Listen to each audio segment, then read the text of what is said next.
Bismillahirrahmanirrahim. Assalamualaikum warahmatullahi wabarakatuh. Puji syukur kehadirat Allah Subhanahu wa taala atas nikmat yang diberikan kepada kita. Salawat dan salam kita haturkan kepada baginda Rasulullah sallallahu alaihi wasallam, kepada para sahabatnya, kepada para tabi'in. Dan semoga kita semua dalam kesempatan ini diberikan Allah Subhanahu wa taala kesehatan lahir dan batin. Baik, jika pada sebelumnya kita sudah melaksanakan rangkaian problem based learning, rangkaian kegiatan problem based learning, dan kita sudah berhasil menemukan akar penyebab masalah pembelajaran, maka berdasarkan kajian pada sesi ini yang sangat sederhana ini, kita akan melanjutkan akar penyebab masalah dari problem based learning yang sudah kita temukan. Kita akan lanjutkan bagaimana kemudian kita bisa memperoleh, kita bisa mendapatkan solusi permasalahan pembelajaran, terutama dari akar penyebab masalah yang sudah kita identifikasi. Sebagaimana biasa, dalam sesi ini ada beberapa instruksi yang kita sudah sampaikan. Ada instruksi bagaimana penyelesaian form untuk menemukan solusi permasalahan pembelajaran. Lalu juga ada kegiatan lain yang terkait yang perlu kita lihat. Kemudian juga ada bentuk-bentuk penilaiannya. Ini ada instruksi, lalu di sebelah kanan ini juga ada kriteria penilaian berupa rubrik penilaian. Nah, kita akan menyelesaikan pada bagian akhir dari mencari solusi dari kegiatan problem based learning. Sekali lagi, tahapan penyelesaian kegiatan lembar kerja ini merupakan kegiatan yang saling terpadu, terintegrasi, dan berkaitan erat. Dan lebih penting adalah pastikan adanya koherensi, sekali lagi koherensi dan konsistensi antar tahapan dalam penyelesaian problem based learning. Baik. Nah, selanjutnya ada kegiatan yang perlu kita lakukan, tentunya menindaklanjuti dari tahapan sebelumnya. Jika pada tahapan sebelumnya kita berhasil melakukan identifikasi dan menemukan akar penyebab masalah, maka pada sesi ini kita akan melanjutkan bagaimana menemukan solusi tentang akar penyebab masalah tersebut. Nah, ada beberapa rangkaian kegiatan, tahapan dalam analisis untuk mencari solusi dari problem based learning ini. Pertama adalah kita pastikan akar masalah utama itu adalah bersumber dari penyebab dan bukan gejala. Jangan sampai solusi ini hanya solusi pada gejala yang bersifat jangka pendek dan tidak bisa menyelesaikan esensi permasalahan pembelajaran. Kemudian kita melakukan eksplorasi terhadap beberapa alternatif terhadap solusi, lalu kita melakukan identifikasinya, kemudian kita merumuskan solusinya, lalu kita lakukan analisis SWOT terkait dengan pilihan solusi yang sudah kita berhasil identifikasi itu. Nah, ada 6 penting dalam form template itu yang langkah-langkah kegiatan untuk kenali solusi atas permasalahan pembelajaran. Pertama adalah kita melakukan eksplorasi alternatif solusi. Nah, eksplorasi alternatif solusi itu tentunya berasal dari akar penyebab utama masalah. Jadi akar penyebab utama masalah yang kita sudah peroleh, yang kemudian kita akan lanjutkan, kita akan eksplor dia untuk melihat alternatif solusinya. Nah, tentunya alternatif solusinya ini tetap kita melakukan kajian literatur review dan realitas review. Kemudian pada bagian ini tentunya bagaimana melakukan literatur review dan realitas review. Ada link video yang sudah kami bagikan sebelumnya sebagai tambahan penjelasannya. Pada tahap kedua, kita mencari solusi yang relevan. Nah, tentunya ini menemukan temuan potensi solusi. Nah, berdasarkan hasil eksplorasi terhadap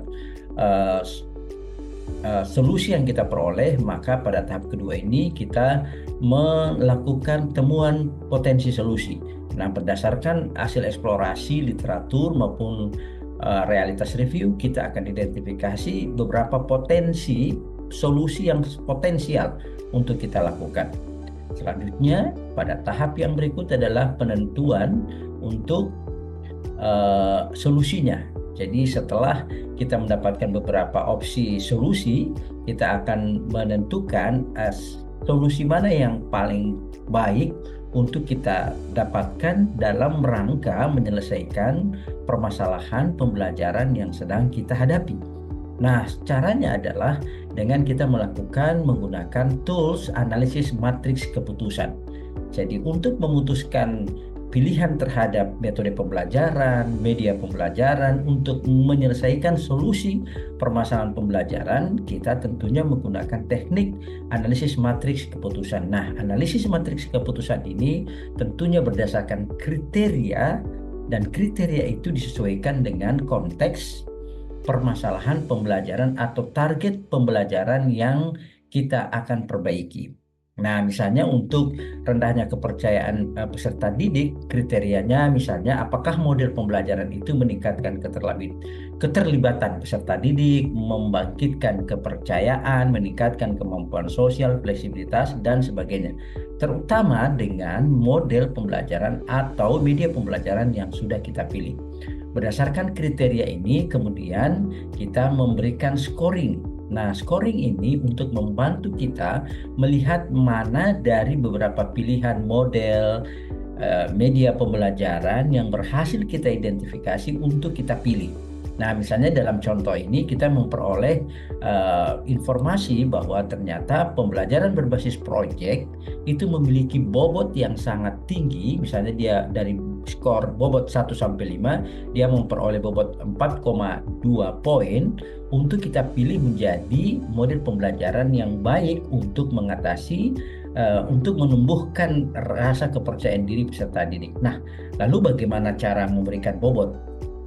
Bobot itu ditentukan oleh peneliti atau guru itu sendiri berdasarkan preferensi faktual realitas dan tentunya kajian akademik literatur, dan itu juga kita bisa peroleh kesepakatan pemberian bobot dari diskusi teman sejawat dengan pakar dengan melakukan juga brainstorming. Nah, bobot-bobot ini yang akan menentukan mana model pembelajaran atau media pembelajaran atau yang lainnya yang memungkinkan memberikan bobot yang terbaik. Pilihan ini adalah pilihan yang objektif karena berdasarkan scoring-scoring yang kita sudah sepakati. Nah, berikutnya adalah analisis alternatif solusi. Nah, dalam melakukan analisis alternatif solusi, setelah kita peroleh solusinya, maka kita tentunya akan melakukan analisis terhadap solusi yang sudah kita tetapkan itu dengan pendekatan brainstorming atau dalam hal ini kita menggunakan pendekatan SWOT. Nah, pendekatan SWOT ini menjadi penting adanya karena kita akan menilai apakah pilihan terhadap model pembelajaran maupun media pembelajaran, bagaimana tingkat kekuatannya, bagaimana kelemahannya, lalu bagaimana potensi yang bisa kita kembangkan, lalu bagaimana tantangannya ke depan. Nah, bagian-bagian kekuatan, kelemahan, kemudian tantangan, lalu peluang, dan sebagainya ini tentunya didasarkan atas kajian literatur dan diskusi teman sejawat dan realitas yang telah kita identifikasi di awal. Nah, SWOT ini mengatasi tentunya kelemahan, kemudian mengoptimalkan peluang dengan meminimalkan tantangan dengan ada peluang. Analisis SWOT ini menjadi penting dalam melihat dan menganalisis pilihan strategi, model, atau media pembelajaran yang sudah kita pilih. Kemudian penetapan solusi. Nah, penetapan solusi ini tentunya setelah kita melakukan SWOT, kita tetapkan, solusinya yang paling tepat untuk mengatasi misalnya rendahnya percaya diri peserta didik, misalnya dalam kasus ini adalah dengan menggunakan model pembelajaran project based learning. Nah, model project based learning tentunya kita butuh informasi yang utuh seperti apa itu model project based learning, kegunaannya, kemudian cara penggunaannya, lalu kekurangan dan sebagainya. Ini menjadi penting. Jadi deskripsi solusi, uraian solusi, strategis, keunggulan, dan keterbatasan. Nah, insya Allah sebelum kita berpisah, kita lihat dulu ke contoh bagian mana yang sebenarnya perlu kita lihat dalam melakukan terhadap hasil project based learning. Nah, Ini lembar kerja yang sudah kita siapkan dan kita sudah melakukan asistensi soal ini. Misalnya di lembar kegiatan sebelumnya kita sudah berhasil mengidentifikasi akar penyebab masalah. Nah, dari akar penyebab masalah itu kemudian kita bergerak atas dasar akar penyebab masalah itu, kemudian kita bergerak untuk melihat analisa solusi masalah. Nah, analisa solusi masalah sebagaimana pada forms yang sudah disampaikan, kita membutuhkan kolom eksplorasi alternatif solusi. Nah, eksplorasi alternatif solusi kita peroleh dari kajian literatur dan realitas review. Apa yang dilakukan realitas review dan kajian literatur? Tentunya akar penyebab masalahnya yang kita berhasil identifikasi itu yang akan dieksplorasi. Dieksplorasi tentang bagaimana permasalahan itu, akar penyebab itu bisa terjadi dan bagaimana mengatasinya. Nah, kemudian pada kolom ini selanjutnya kita melakukan solusi yang relevan berdasarkan bacaan terhadap kajian literatur ya, dan realitas review kita peroleh beberapa temuan penting. Rendahnya kepercayaan peserta didik misalnya ditemukan bahwa solusi yang relevan, penerapan pembelajaran berbasis masalah, metode pembelajaran think, pair, PJBL, penggunaan buletin, penggunaan PAR, penggunaan strategi tutor sebaya dan sebagainya. Nah, tentunya ini masih banyak pilihan solusinya. Nah, untuk menentukan bagian media atau strategi mana yang kita pilih, kita menggunakan analisis matriks keputusan. Nah, seperti yang kami jelaskan di awal tadi, analisis matriks kebutuhan ini terhadap bagian-bagian solusi yang tersedia ini kita memberikan bobot ya, skor berdasarkan kriteria. Nah, kriteria yang kita gunakan tadi karena dia fokusnya menumbuhkan kepercayaan peserta didik, maka kriteria indikator kepercayaan peserta didik itu yang kita gunakan sebagai kriteria dengan bobot yang berbeda sesuai dengan kepentingan dan kebutuhan kita. Atas dasar itu maka terpilihlah project based learning menjadi pilihan model strategi pembelajaran dalam rangka menumbuhkan kepercayaan diri peserta didik. Nah, selanjutnya kita melakukan analisis SWOT terhadap pilihan PJBL ini. Pilihan media misalnya atau pilihan yang lain, intervensi pembelajaran yang lain, tentunya dengan melihat bagaimana kekuatan yang dimiliki, kemudian bagaimana kelemahan yang dimiliki, apa peluang yang akan kita peroleh, lalu apa ancaman yang di luar yang akan menjadi ancaman serius.